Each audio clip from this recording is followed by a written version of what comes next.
Now to a Target 12 investigators exclusive. Their daughter was murdered this past March. Now the parents of Loren Marino are sharing their story and their fight for justice.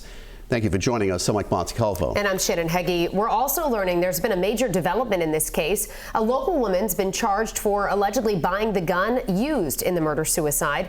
Target 12 investigator Sarah Granelli's here now with the exclusive details. Sarah? The family of Loren Marino's world was turned upside down when their daughter was shot and killed in a murder-suicide in Massachusetts.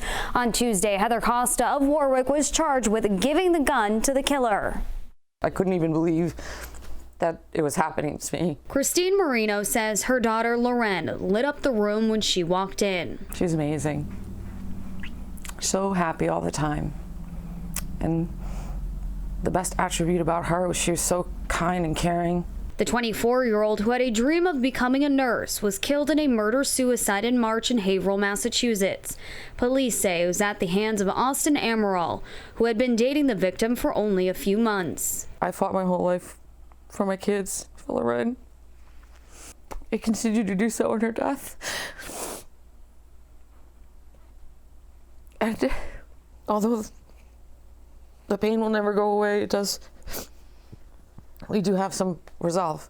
Marino and her husband, Gary Levesque, say it took months to get any answers from Haverhill Police and the Essex County District Attorney's Office about who the weapon belonged to. I was told by the detective that from Haverhill that she had interviewed this person that owned the firearm. And then she had told me that she had contacted the Warwick Police Department, and that conversation was back in May, June. Frustrated that nothing was happening, Marino says she called on the mayor of Warwick in July for help. This week, Warwick police arrested Heather Costa and charged her with 2 felonies: giving false information to buy a firearm and illegal sale of a weapon. Police say Costa delivered the gun to Amaral.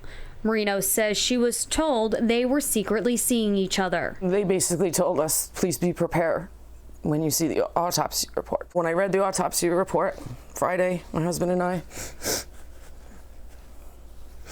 didn't realize that she was shot 9 times. Marino and Levesque say although they are frustrated with how long it took to arrest Costa, they now can start to heal. This case, it should be near its end now.